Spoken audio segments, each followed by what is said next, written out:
So I read that a recent Charles Schwab study of nearly 500 investors found that 15% of all US stock market investors got their start in 2020. As a lot of people are new to the markets, there's a lot to learn, and to be honest, not a lot of financial education taught in schools, so here are some common mistakes that new investors make. As a side note, I've made plenty of mistakes on my investing journey, so I'll talk about those as applicable, but no one is perfect, we're all always learning, so here we go. The first mistake that new investors make is not learning enough before jumping into things. Now, this isn't to say that you need to know everything. Finance and money are very, very vast fields, and no one person in their lifetime could probably learn all of it. So you don't need to know everything, but you should know the basics. For example, if you don't know what a stock is, you probably shouldn't buy one. Another random thing that new investors should probably know is the different type of investing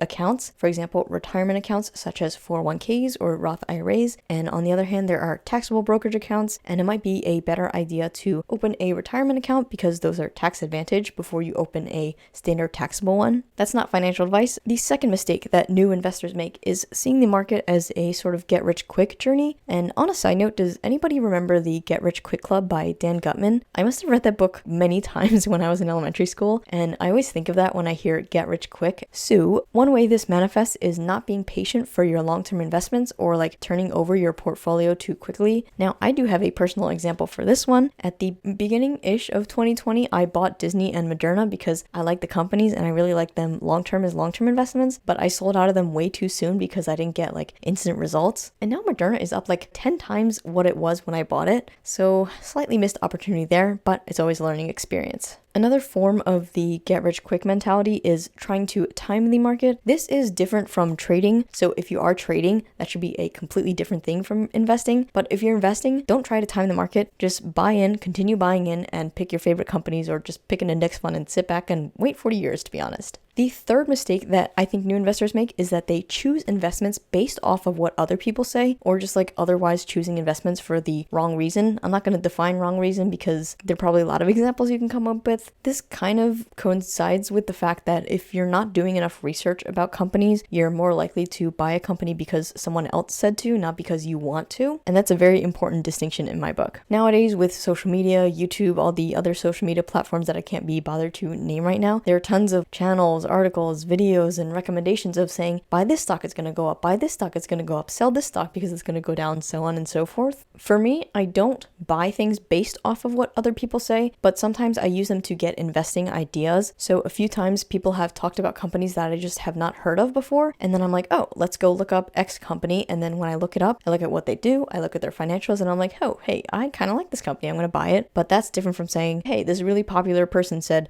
let's buy this stock, so I bought this stock. This also has the effect of, I guess, giving you confidence in your investments. For example, if someone says, buy a stock because something, and you buy it because someone else said so, and it goes down like 20%, you might be like, ooh, do I sell? I don't know why do I have this stock? But if you did research on a company, you look at the financials, you look at the fundamentals, you like it, and it goes 20% down, you're more likely to be like, okay, this is a good time to buy, or just wait instead of being like, ooh, should I sell? The fourth mistake that new investors make is not investing based on their own risk profile. Risk profile, I guess, just roughly defined as the amount of risk that you're willing to take. And this is going to be different for every person, depending on your income, depending on how much money you have, depending on your age, depending on, I don't know, how much you can stomach. So you need to tailor your portfolio to you. If you are older, your portfolio is probably going to be more risk averse because you want to make it last your retirement, whereas if you're younger, you can afford to be more risky, maybe buy some more up-and-coming companies in the hopes that they grow a lot bigger. And again, it depends on the person. If you need money from the stock market, like for life and stuff, you probably shouldn't be too risky. But for example, if you don't absolutely need that money to survive, you're probably more comfortable with a little bit more risk. The fifth mistake that new investors make is confirmation bias with a company. So confirmation bias is basically you have an idea and then you find points or articles or viewpoints that support your idea. So in investing, this manifests as,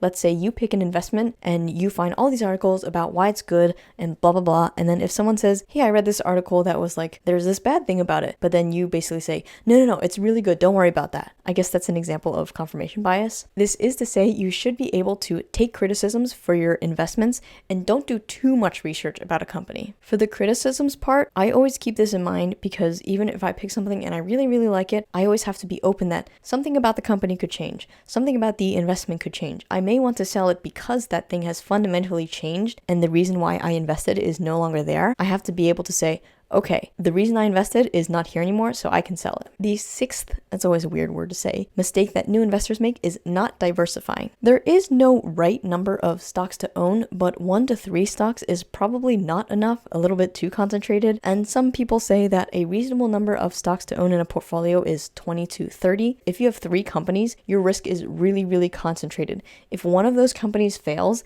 then a third, if you're distributing evenly, then a third of your portfolio is going to fail, whereas if you have 20, 30 companies and one fails, then like 3 to 5% of your portfolio goes down instead of a 1/3 of it. Of course, there is always the off chance that in like 2010 you picked Apple, Facebook, and Tesla, but the chances of that happening are really, really low. And even with those chances, the risk of that not happening to me is too high to only have a few investments. The 7th mistake that new investors make is forgetting about taxes. You know, those things called the taxes that the IRS collects, or just like not knowing tax rules. I do have 2 videos about this because I thought it was a very important topic, about the Robinhood trader who owed $800,000 in taxes on a net profit of $45,000. So just make sure to know any tax rules that may apply to you as a investor or trader. And also, fun fact, I recently learned that cryptocurrencies aren't considered securities, so the wash sale rule doesn't apply. Anyway, the 8th and final